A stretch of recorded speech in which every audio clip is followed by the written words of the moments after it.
Hi friends, ಎಲ್ಲರೂ ಹೇಗಿದ್ದೀರಾ? ಇವತ್ತು ಬುಧವಾರ. ಇಲ್ಲಿ ಒಂದು ಮದುವೆ ಇದೆ. ಅಂದರೆ ನಮ್ಮ ಮನೆ ಮುಂದೆ ಅವ್ರದ್ದು ಇವತ್ತು ರಿಸೆಪ್ಷನ್ನು, ನಾಳೆ ಮದುವೆ. ನಾನು ರಿಸೆಪ್ಷನ್ಗೆ ಹೋಗ್ತೀನಿ. ಮೋಹನ್ ಮಾಮಂಗೆ ಹೇಳ್ತೀನಿ ನೀವು ನಾಳೆ ಮದುವೆಗೆ ಹೋಗಿ ಅಂತ. ಆದರೆ ಅವರು ಇಲ್ಲ, ಎರಡೂ ನೀನೇ ಅಟೆಂಡ್ ಮಾಡು, ಬೀಗ್ ಊಟಕ್ಕೆ ಬೇಕಾದರೆ ನಾನು ಹೋಗ್ತೀನಿ ಅಂತ ಹೇಳಿದ್ರು. ಬೀಗ್ ಊಟಕ್ಕೂ ನಾನು ಹೋಗ್ಬೇಕಂತೆ. ಅದು ಎಲ್ಲಿ ಅಂದರೆ ರಿಸೆಪ್ಷನ್ನು ಕನಕಪುರ ರೋಡಲ್ಲಿ, ಯಾವುದೋ ಅಲ್ಲಿದೆ. ಇದು ಇನ್ವಿಟೇಷನ್ ಕಾರ್ಡು ಅಲ್ಲಿ ವೆಹಿಕಲ್ ಮಾಡಿದಾರಂತೆ, ಗೊತ್ತಿಲ್ಲ. ಮಾಡಿದಾರಂತೆ ಅಂತ ಅಷ್ಟೇ ಗೊತ್ತಿರೋದು. ಏನಾದರೂ ವೆಹಿಕಲ್ ಮಾಡಿದರೆ ಹೋಗ್ತೀವಿ, ಇಲ್ಲ ಅಂದರೆ ಬೆಳಿಗ್ಗೆ ಹೋಗಿ ಮದುವೆ ಮುಗಿಸ್ಕೊಂಡು ಬರೋದು, ಆ ಥರ ಪ್ಲ್ಯಾನ್ ಇದೆ. ವೆಹಿಕಲ್ ಮಾಡಿದಾರೋ ಇಲ್ವ ಅದು ಸರಿ ಗೊತ್ತಿಲ್ಲ. ಮಾಡಿದಾರಂತೆ ಅಂತ ಯಾರೋ ಹೇಳಿರೋದು. ನಮ್ಮ ಮನೆ ಮುಂದೆನೇ ಆಪೋಸಿಟ್ಟು ಎಂಗೇಜ್ಮೆಂಟ್ಗೆ ಹೋಗಿದೆ ನೋಡಿ ಒಂದ್ಸರಿ, ಎಲ್ಲಿ ಉತ್ತರಳ್ಳಿ ಅಲ್ಲಿ. ಅದೇ ಹುಡುಗಂದು ಮದುವೆ ಇರೋದು. ಇದು ಮನೇನ ಫುಲ್ಲು ಡೆಕೋರೇಷನ್ ಎಲ್ಲ ಮಾಡಿದ್ದಾರೆ. ಮೊನ್ನೆನೇ ಅಂದರೆ ಸುಮಾರು ಒಂದು ವಾರದಿಂದನೇ ಸ್ಟಾರ್ಟ್ ಆಗಿರೋದು. ಏನೋ ಶಾಸ್ತ್ರಗಳು ಇವರು ಇಲ್ಲಿನೇ ಬೇರೆ ಥರ ಇರುತ್ತೆ, ನಮ್ಮ ಮಂಡ್ಯ ಸೈಡು ಮೈಸೂರು ಸೈಡೇ ಬೇರೆ ಇರುತ್ತೆ. ಮೊನ್ನೆ ಸೋಮವಾರ ಬಳೆ ಶಾಸ್ತ್ರ ಇತ್ತು, ನಾನು ಹೋಗಿದ್ದೆ. ಅಂದರೆ ಬಳೆ ಎಲ್ಲ ತೊಡಿಸ್ಕೊಳ್ಳುವಂಥದ್ದು ಅವರೇ, ಒಬ್ಬರು ಆಂಟಿ ಬಂದಿರ್ತಾರೆ, ಅವರೆಲ್ಲರಿಗೂ ತೊಡಿಸ್ತಾರೆ. ಮತ್ತು ನಿಮ್ಗೆ ಯಾವುದಾದ್ರು ಬಳೆಗಳಿಷ್ಟ ಆದರೆ ಅಲ್ಲಿ ತೊಗೋಬೋದು, ಆ ಥರದ್ದೆಲ್ಲ ಇತ್ತು. ನಾನು ತೊಗೊಳ್ಳಿಲ್ಲ, ಕೈಗೆ ಹಾಕಿಸ್ಕೊಂಡಷ್ಟೆ. ಕಪ್ಪು ಬಳೆ ಹಾಕ್ತಾರೆ, ಅದು ಕಪ್ಪು ಬಳೆ ಏನಂದರೆ ನನಗೆ ಸಿಗಲಿಲ್ಲ ದೊಡ್ಡ ಸೈಜು, ಅಂದರೆ ಚಿಕ್ಕ ಸೈಜು ನನ್ನ ಕೈಗೆ ಬೇಕಾಗಿರೋದು. ಅದಕ್ಕೆ ನಿಮ್ಮ ಸೈಜ್ ಇಲ್ಲ ಅಂದ್ಬಿಟ್ಟು ಕಳಿಸ್ಬಿಟ್ರು. ಅಂದರೆ ದೊಡ್ಡದು, ಅದಕ್ಕೆ ಬೇಡ ಬಿಡಿ ಪರವಾಗಿಲ್ಲ ಅಂದ್ಕೊಂಡು ಬಂದೆ. ಆವತ್ತಿನಿಂದ ಶಾಸ್ತ್ರಗಳು, ಅರಿಶಿನ ಶಾಸ್ತ್ರ, ಮೆಹಂದಿ ಶಾಸ್ತ್ರ ಎಲ್ಲ ನಡೀತಾ ಇದೆ. ಮೊದಲೆಲ್ಲ ಏನಂದರೆ ಹುಡುಗಿ ಮನೇಲಿ ಮಾತ್ರ ನಡೀತಾ ಇತ್ತು, ಇವಾಗ ಹುಡುಗನ ಮನೇಲೂ ಬಳೆ ಶಾಸ್ತ್ರ, ಅರಿಶಿನ ಶಾಸ್ತ್ರ ಎಲ್ಲ ನಡೆಯುತ್ತೆ. ಅರಿಶಿನ ಶಾಸ್ತ್ರ ಇರುತ್ತೆ ನಮ್ಮ ಕಡೆ, ಮೆಹಂದಿ ಈ ಥರದ್ದೆಲ್ಲ, ಬಳೆ ಶಾಸ್ತ್ರ ಅದೆಲ್ಲ ಇರಲ್ಲ. ಇವತ್ತು ಮದುವೆ ರಿಸೆಪ್ಷನು, ಅದಕ್ಕೆ ಇವಾಗ ಟೈಮ್ ಬಂದು 3:30 ಆಗಿದೆ. ಸ್ನಾನ ಮಾಡಿ ರೆಡಿಯಾಗಿ ಇರ್ತೀನಿ. ಏನಾದರೂ ವೆಹಿಕಲ್ಲು, ಬಸ್ ಏನಾದರೂ ಮಾಡಿರ್ತಾರೆ ಅಂದ್ಕೊಂಡಿದ್ದೀನಿ. ಬಸ್ ಏನಾದರೂ ಕಾಣಿಸಿದ್ರೆ ಸೀರೆ ಉಟ್ಕೊಂಡು ಹೋಗಿ ಬರೋದು, ಆ ಥರ ಪ್ಲ್ಯಾನ್ ಇದೆ. ನೋಡೋಣ. ಹಾಗೆ ಡೆಕೋರೇಷನ್ ಎಲ್ಲ ಮಾಡಿದಾರಲ್ಲ, ಅದನ್ನು ಸಂಜೆ ಆದಮೇಲೆ ತೋರಿಸ್ತೀನಿ. ಇವಾಗ ತೋರಿಸೋದು ಏನಂದರೆ, ಇವಾಗಲೂ ಒಂದ್ಸಲ ವೀಡಿಯೋ ಮಾಡ್ತೀನಿ ಇದೆ. ರಾತ್ರಿ ಆದರೆ ಏನಂದರೆ ಫುಲ್ ಲೈಟಿಂಗ್ಸ್ ಎಲ್ಲ ಬಿಟ್ಟಿರ್ತಾರೆ ನೋಡಿ, ಆವಾಗ ಚೆನ್ನಾಗಿ ಕಾಣಿಸುತ್ತೆ. ಅದಕ್ಕೆ ಓಕೆ, ಇವಾಗ ತೋರಿಸ್ತೀನಿ ರೀ. ಕಾಣಿಸ್ತಿದೆಯಾ? ಅದೇ ಮನೆ ಫುಲ್ಲು ಡೆಕೋರೇಷನ್ ಎಲ್ಲ ಮಾಡಿದ್ದಾರೆ, ಲೈಟ್ಸ್ ಎಲ್ಲ ಬಿಟ್ಟಿದ್ದಾರೆ. ನಿಮ್ಗೆ ಇವಾಗ ಕಾಣಿಸಲ್ಲ, ಅದಕ್ಕೆ ಹೇಳಿದ್ದು. ಬೆಳಿಗ್ಗೆಗೆ ರಾತ್ರಿಗೆ, ಸಂಜೆ ಆದಮೇಲೆ ಫುಲ್ಲು ಲೈಟ್ ಎಲ್ಲ ಆಗ್ತಾರಲ್ಲ, ಅವಾಗ ಚೆನ್ನಾಗಿ ಕಾಣಿಸುತ್ತೆ. ಫುಲ್ಲು ಚೆನ್ನಾಗಿ ಮಾಡಿದ್ದಾರೆ ಡೆಕೋರೇಷನ್ ಎಲ್ಲ. ಥರ ಡಿಫ್ರೆಂಟಾಗಿ ಉಂಟು ಮನೆ ಮುಂದೆ. ಮತ್ತು ಇಲ್ಲಿ ಕೆಳಗಡೆ ಡೋರು ಅಲ್ಲೆಲ್ಲ ಚೆನ್ನಾಗಿ ಮಾಡಿದ್ದಾರೆ.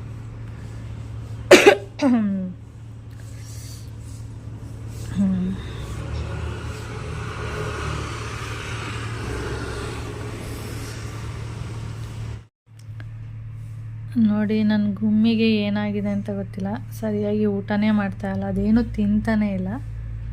ಸುಮ್ಮನಿಗೆ ಯಾವಾಗಲೂ ಮಲ್ಕೊಂಡಿರುತ್ತೆ. ತುಂಬ ಏನಾದರೂ ಹಶ್ವಾದರೆ ಅಲ್ಲಿ ಹೋಗ್ಬಿಟ್ಟು ನೀರು ಕುಡಿಯುತ್ತೆ, ಅಷ್ಟು ಬಿಟ್ಟರೆ ಏನು ತಿಂತಾ ಇಲ್ಲ. ಏನಕ್ಕೆ, ಏನಾಗಿದೆ ಅಂತ ಮಾತ್ರ ಗೊತ್ತಿಲ್ಲ ನನಗೆ. 1 ಮತ್ತು 2 ಎರಡೂ ಮಾಡುತ್ತೆ, ಆದರೆ ಏನಾಗಿದೆ ಅಂತ ಮಾತ್ರ ಗೊತ್ತಿಲ್ಲ.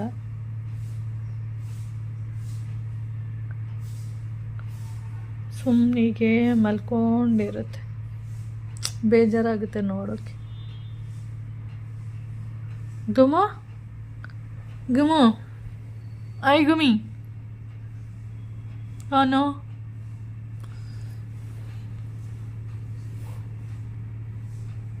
ಏನಿದು ಗುಮ, ಏನಿದು? ಕೊಡು, ಕೈ ಕೊಡು. ಕೊಡು ಕೈನ ಕಿತ್ಕೊಳ್ಳಲ್ಲ ಕೈನ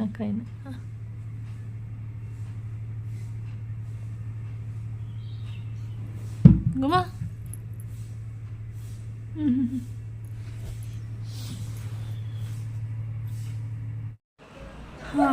ಟೈಮ್ ಬಂದು ಇವಾಗ 6:30 ಹೊರಟಿದ್ದೀವಿ. ಇನ್ನೂ ಬಸ್ ಬಂದಿಲ್ಲ, ಬಸ್ಸೇನೋ ಮಾಡಿದ್ದಾರೆ ವೆಹಿಕಲ್ಲು.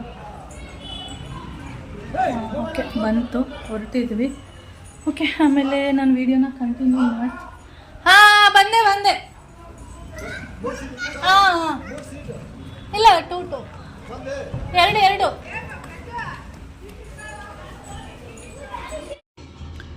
ಓಕೆ. ಹಾಗೆ ರಿಸೆಪ್ಷನ್ಗೆ ಹೊರಟಿದ್ದೀವಿ.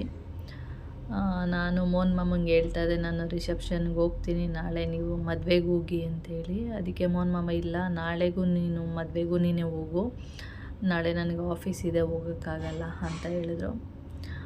ಸರಿ ಆಯಿತು ಅಂತೇಳಿ ರೆಡಿಯಾಗಿ ನಾನು ಮತ್ತು ಕೌಶಿ ಬಸ್ ಮಾಡಿದರು ಇಲ್ಲಿಂದ. ಮತ್ತು ನಾನು ರೆಡಿಯಾಗಿ ಹೊರಡೋ ಟೈಮಿಗೆ ನನ್ನ ಗುಮ್ಮಿ ಫುಲ್ಲು ಒಂದು ಸ್ವಲ್ಪ ಏನಂದರೆ ಸ್ವಲ್ಪನಾದರೂ ಅದಕ್ಕೆ ಹಾಲು ಕುಡಿಸ್ಬಿಟ್ಟು ಹೋಗೋಣ ಅಂದ್ಬಿಟ್ಟು ಇದರಲ್ಲಿ ಹಾಲನ್ನ ಹಾಕಿದ್ವಿ. ಅದು ವಾಂತಿ ಎಲ್ಲ ಮಾಡ್ಕೊಬಿಡ್ತು, ಅಂದರೆ ಒಂದು 2-3 ಕಡೆ ವಾಂತಿ ಎಲ್ಲ ಮಾಡಿಬಿಡ್ತು. ಮತ್ತು ಅದನ್ನೆಲ್ಲ ಕ್ಲೀನ್ ಮಾಡಿ ಹೋಗುವಾಗ ಬಸ್ ಬೇರೆ ಬಂದಿದೆ. ಕೌಶಿ ಬೇರೆ ಮೆಸೇಜ್ ಮಾಡ್ತಿದ್ದೆ, ನಮ್ಮ ಬಮ್ಮ ಅಂತೇಳಿ. ನೋಡಿದರೆ ಇಲ್ಲಿ ವಾಂತಿ ಎಲ್ಲ ಮಾಡಿದೆ. ಆಮೇಲೆ ಮೋಹನ್ ಮಾಮ ಬಂದರೆ ಇನ್ನು ಬೈತಾರೆ, ನೀಟಾಗಿ ಕ್ಲೀನ್ ಮಾಡಿ ಹೋಗ್ಬೇಕಲ್ವ ಅಂತೇಳಿ. ಆಮೇಲೆ ಅದೆಲ್ಲ ಕ್ಲೀನ್ ಮಾಡಿ ಹೋಗುವಾಗ ಬಸ್ಸಲ್ಲಿ ಗೊತ್ತಲ್ಲ ಎಲ್ಲರೂ ಕೂತ್ಕೊಬಿಟ್ಟಿದ್ರು. ಆಮೇಲೆ ಗೊತ್ತಿರೋರು ಸೀಟ್ ಹಿಡ್ದಿದ್ರು. ಆಮೇಲೆ ನಾನು ಕೌಶಿ ಅವರು 3 ಜನನೂ ಒಂದೇ 3 ಸೀಟ್ ಇರುತ್ತಲ್ಲ ಅದರಲ್ಲಿ ಕೂತ್ಕೊಂಡ್ವಿ. ನೈಸ್ ರೋಡಲ್ಲಿ ಹೋಗಿದ್ದಲ್ವ, ನೈಸ್ ರೋಡಿಂದ ಅಂದರೆ ಕೋನಪ್ ನಗರ ತನಕ ಹೋಗೋ ತನಕ ಸ್ವಲ್ಪ ಟ್ರಾಫಿಕ್ ಇತ್ತು. ಅಲ್ಲಿಂದ ಒಂದು 20 ನಿಮಿಷಕ್ಕೆಲ್ಲ ನೈಸ್ ರೋಡ್ ಹತ್ರನೇ, ಕನಕಪುರ ನೈಸ್ ರೋಡ್ ಇದೆಯಲ್ಲ, ಅದು ಇಳಿತಿದ್ದಂಗೆ ಅಲ್ಲೇ ಅದು ಏನಿದೆ ಇದು ಕನ್ವೆನ್ಷನ್ ಹಾಲು ಅಲ್ಲೇ ಇರೋದು. ಮತ್ತು ಅಲ್ಲಿಂದ ನಾವು ಒಂದು 2 ನಿಮಿಷ ಅಷ್ಟೇ ಅಲ್ಲೇ ಬಸ್ನ ಸೈಡಿಗೆ ಹಾಕಿದ್ರು. ಅಲ್ಲಿಂದ ನಾವು ನಡ್ಕೊಂಡು ಹೋಗ್ಬೇಕಿತ್ತು, ಒಂದು 2 ನಿಮಿಷನೂ ಇಲ್ಲ, ಆರಾಮಾಗಿ ನಡ್ಕೊಂಡು ಹೋಗ್ಬೋದಿತ್ತು. ಹಾಗೆ ನಾನು ಮೋಹನ್ ಮಾಮ ಹೇಳಿದ್ಮೇಲೆ ಸ್ಯಾರಿನೆಲ್ಲ ತೆಗೆದು ಐರನ್ ಮಾಡಿ ಸ್ವಲ್ಪ ಪಿನ್ನೆಲ್ಲ ಮಾಡಿ ಇಲ್ಲಿ ಬಸ್ಸು ಹೊರಟಾಗಲೇ 7 ಗಂಟೆ ಆಗಿತ್ತಲ್ವ, ಅಷ್ಟರಲ್ಲಿ ಎಲ್ಲ ರೆಡಿ ಮಾಡಿ ಇಟ್ಟಿದ್ದೆ. ಮತ್ತು ಅಲ್ಲಿ ಹೋದಾಗ ಆಮೇಲೆ ಬಸ್ ಬಂದಮೇಲೆ ರೆಡಿ ಆಗೋಣ ಅಂದ್ಬಿಟ್ಟು ಆಮೇಲೆ ಬಸ್ ಬಂದಮೇಲೆ ನಾನು ರೆಡಿಯಾಗಿದ್ದು, ಅದಕ್ಕೆ ಲೇಟಾಗೋಯ್ತು ಅಷ್ಟೇ. ಆಮೇಲೆ ಮನೆಯಲ್ಲ ಫಂಕ್ಷನ್ ಹಾಲ್ ಇದು, ಅಲ್ಲಿಗೆ ಬಂದ್ವಿ. ಫುಲ್ಲು ಚೆನ್ನಾಗಿತ್ತು.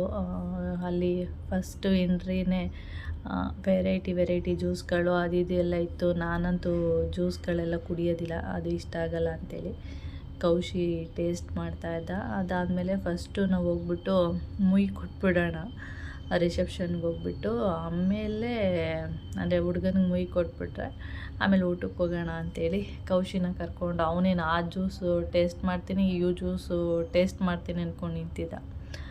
ಇಲ್ಲ ಫಸ್ಟ್ ಬಾ ಇದು ಈ ಥರ ಮಾಡೋಣ, ಮುಯಿ ಕೊಟ್ಬಿಟ್ಟು ಆಮೇಲೆ ಊಟಕ್ಕೆ ಹೋಗ್ಬಿಟ್ಟು ಆಮೇಲೆ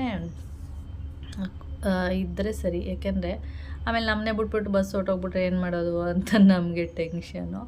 ಸರಿ ಆಯಿತು ಅಂಥೇಳಿ ಕೌಶಿ ನಾನು ಅಲ್ಲಿ ಹೋಗ್ಬಿಟ್ಟು ಆಮೇಲೆ ಅಂಕಲು ಮೇಲೇ ಇದ್ದರು, ಅಲ್ಲಿ ಹುಡುಗನ ಜೊತೆನೇ ಇದ್ದರು. ಅಂಕಲ್ನ ಮಾತಾಡಿಸ್ಬಿಟ್ಟು, ಅಂಕಲ್ ನಾನು ಬಂದಿದ್ದೀನಿ ಅಂತೇಳಿ ಹೇಳಿದೆ. ಯಾಕೆಂದರೆ ಯಾವಾಗಲೂ ಹೇಳ್ತಿರ್ತಾರೆ ನೀವು ಬರಲ್ಲ ಅಂತೇಳಿ. ಅದಕ್ಕೆ ಅವರಿಗೆ ಮುಖ ತೋರಿಸಿ ಬಂದಿದ್ದೀವಿ ಅಂತ ಹೇಳ್ಬಿಟ್ಟು ಆಮೇಲೆ ಅಂಕಲು ನಮ್ಮನ್ನ ಇಲ್ಲಿ ಸೈಡಲ್ಲಿ ಇರಿ ಅಂತ ಹೇಳ್ಬಿಟ್ಟು ಆಮೇಲೆ ಅವರು ನಮ್ಮ ಜೊತೆ ನಿಂತ್ಕೊಂಡು ಫೋಟೋ ಎಲ್ಲ ತೆಗೆಸ್ಕೊಂಡ್ರು. ಅದೆಲ್ಲ ಆದಮೇಲೆ ಸರಿ ಊಟಕ್ಕೆ ಹೋಗೋಣ ಅಂಥೇಳಿ ಆಮೇಲೆ ಊಟದ ಹಾಲ್ ಏನಿದೆ ಅಲ್ಲಿಗೆ ಬಂದ್ವಿ. ಅಲ್ಲಿ ಒಂದು ಹುಡುಗಿ ಇಲ್ಲಿ ನೋಡಿ ಮಡಿಕೆ ಎತ್ಕೊಂಡು ಹೋಗ್ತಿದ್ದಾಳ. ಇವನು ಕೌಶಿ ಹೇಳೋದಮ್ಮ ರಾಧೆ ಅಂತ. ನನಗೆ ರಾಧೆ ಅಂದರೆ ಅರ್ಥನೇ ಆಗಲಿಲ್ಲ. ಆಮೇಲೆ ಅಮ್ಮ ಅಲ್ಲಿ ಮಜ್ಜಿಗೆ ಇಟ್ಕೊಂಡು ಹೋಯ್ತಿಲ್ವ ರಾಧೆ ಅಂತ, ಅವಳನ್ನ ನೀನು ರಾಧೆ ಅಂತ ಹೇಳಿದ್ದು ಅಂತೆ ಅಮ್ಮ ಅಂತ ಅಂದ. ಆಮೇಲೆ ಊಟ ಅಂತೂ ತುಂಬ ಚೆನ್ನಾಗಿತ್ತು. ಮತ್ತು ಪಾರ್ಟಿ ಹಾಲ್ ಏನಿದೆ ಅದು ಅಷ್ಟೇ ತುಂಬ ದೊಡ್ಡದು, ಅದು ಪಾರ್ಟಿ ಹಾಲು ಮತ್ತು ಊಟ ಮತ್ತು ಸ್ನ್ಯಾಕ್ಸು. ಊಟ ಎಲ್ಲ ಆದಮೇಲೆ ಸೈಡಲ್ಲಿ ಸ್ನ್ಯಾಕ್ಸ್ ಎಲ್ಲ ತುಂಬ ಅಂದರೆ ತುಂಬ ಥರದ್ದಿತ್ತು. ಎಲ್ಲರೂ ಊಟ ಮಾಡ್ಕೊಂಡೋಗಿ ಆಮೇಲೆ ಸ್ನ್ಯಾಕ್ಸ್ ಎಲ್ಲ ತಿಂದಿದ್ದು. ಪಾನಿಪುರಿ, ಗೋಬಿ, ಏನಿಲ್ಲ ಅನ್ನೋಂಗಿಲ್ಲ, ಎಲ್ಲ ಥರದ್ದು ಇತ್ತು. ಎಲ್ಲರೂ ಇಲ್ಲಿ ಊಟ ಮಾಡಿ ಅಲ್ಲೋಗಿ ಪಾನಿಪುರಿ ಈ ಥರದ್ದೆಲ್ಲ ತಿಂತಾಯಿದ್ರು. ಆಮೇಲೆ ಕೌಶಿ, ನಾನು ಅದು ಟೇಸ್ಟ್ ಮಾಡ್ತೀನಿ, ನಾನು ಇದು ಟೇಸ್ಟ್ ಮಾಡ್ತೀನಿ. ಅವನಿಗೆಲ್ಲ ಸ್ವಲ್ಪ ಈ ಥರದ್ದೆಲ್ಲ ಇಷ್ಟ, ಅದಕ್ಕೆ ಅವ್ನು ಟೇಸ್ಟ್ ಮಾಡ್ತಾಯಿದ್ದ. ಹಾಗೆ ಕಾರ್ತಿಕ್ ಬಂದ, ಅವನೇ ಮಾತಾಡ್ಸ್ಕೊಂಡು ಆಂಟಿ ಯಾವಾಗ ಬಂದ್ರಿ ಅಂದ್ಕೊಂಡು. ಆಮೇಲೆ ಈ ಥರ ಬಂದ್ವಿ ಅಂತಂದೆ. ಅವನು ಆಫೀಸಿಂದ ಡೈರೆಕ್ಟ್ ಹಿಂಗೆ ಬಂದ್ವಿ ಅಂತ ಹೇಳ್ತಾಯಿದ್ದ. ಹಾಗೆ ಮಾತಾಡಿಕೊಂಡು ಕೌಶಿಗೆ ಹೇಳ್ತಾಯಿದ್ದೆ, ಬೇಗ ಬೇಗ ಏನೇನು ಟೇಸ್ಟ್ ಮಾಡಬೇಕು ಮಾಡು, ಬೇಗ ಬೇಗ ಮಾಡು, ಮನೆಗೆ ಹೋಗಬೇಕು, ಆಮೇಲೆ ಬಸ್ ಹೊರಟೋಗ್ಬಿಟ್ರೆ ಏನು ಮಾಡೋದು ಅಂಥೇಳಿ. ಆಮೇಲೆ ಬಂದ್ವಿ. ಬಸ್ಸು ನಿಂತಿತ್ತು, ಎಲ್ಲರೂ ಹತ್ತು ಕೂತ್ಕೊಂಡಿರೋ. ಒಂದು 5 ನಿಮಿಷಕ್ಕೆ ಬಸ್ಸು ಹೊರಡ್ತು. ಆಮೇಲೆ ನಾವು ಮನೆಗೆ ಬಂದ್ವಿ. ಇವಾಗ ನೋಡಿ ಲೈಟ್ ಎಲ್ಲ ಯಾವ ಥರ, ಲೈಟೆಲ್ಲ ಹಾಕಿದ್ಮೇಲೆ ಮನೆ ಯಾವ ಥರ ಕಾಣಿಸ್ತಾ ಇದೆ ಅಂಥೇಳಿ. ಯಾರೂ ಇಲ್ಲ, ಅದರಿಂದ ಈ ಥರ ಇದೆ. ಚೆನ್ನಾಗಿ ಡೆಕೋರೇಷನ್ ಎಲ್ಲ ಮಾಡಿದರು, ತುಂಬ ಇಷ್ಟ ಆಯಿತು. ಆಮೇಲೆ ನನ್ನ ಒಂದು ಸೀರೆದೇನು ವೀಡಿಯೋ ಇದೆ ಅದನ್ನು ನಾನು ವೀಡಿಯೋನೇ ಮಾಡಿರಲಿಲ್ಲ, ಯಾಕೆಂದರೆ ನಾನು ರೆಡಿಯಾಗಿ ಹೋಗಿದ್ದೆ ಲೇಟ್ ಅಲ್ವಾ, ಅದಕ್ಕೆ ವೀಡಿಯೋ ಮಾಡಿರಲಿಲ್ಲ. ಆಮೇಲೆ ಬಂದಮೇಲೆ ಸೀರೆ ಎಲ್ಲ ಚೇಂಜ್ ಮಾಡೋಣ ಅಂತ ರೂಮಿಗೆ ಬಂದಲ್ಲ, ಆವಾಗ ಒಂದು ವೀಡಿಯೋ ಮಾಡ್ಕೊಳ್ಳೋಣ ಅಂಥೇಳಿ ಆವಾಗ ವೀಡಿಯೋ ಮಾಡ್ತಾಯಿದ್ದೀನಿ. ಫಸ್ಟ್ ಈ ವಿಡಿಯೋ ಮಾಡಬೇಕಿತ್ತು, ನಾನು ಲಾಸ್ಟಲ್ಲಿ ವೀಡಿಯೋ ಮಾಡ್ತಾಯಿದ್ದೀನಿ ಅಷ್ಟೇ. ಓಕೆ ಫ್ರೆಂಡ್ಸ್, ಹಾಗೆ ಈ ವಿಡಿಯೋನೂ ಕೂಡ ಇಲ್ಲಿಗೆ ಎಂಡ್ ಮಾಡ್ತೀನಿ. ಸೀರೆನ ನನಗೆ ಅಷ್ಟು ಚೆನ್ನಾಗೇನು ಉಟ್ಕೊಳ್ಳೋಕೆ ಬರೋಲ್ಲ, ಈಗ ಒಂದು ವಟ್ರಾಸ್ ಈ ಥರ ಉಟ್ಕೊಂಡಿದ್ದೀನಿ ಅಷ್ಟೇ. ಓಕೆ, ಈ ವಿಡಿಯೋನ ಇಲ್ಲಿಗೆ ಎಂಡ್ ಮಾಡ್ತೀನಿ. ನೆಕ್ಸ್ಟ್ ವೀಡಿಯೋದಲ್ಲಿ ಸಿಗೋಣ. ಓಕೆ, ಬಾಯ್ ಫ್ರೆಂಡ್ಸ್, ಬಾಯ್ ಬಾಯ್.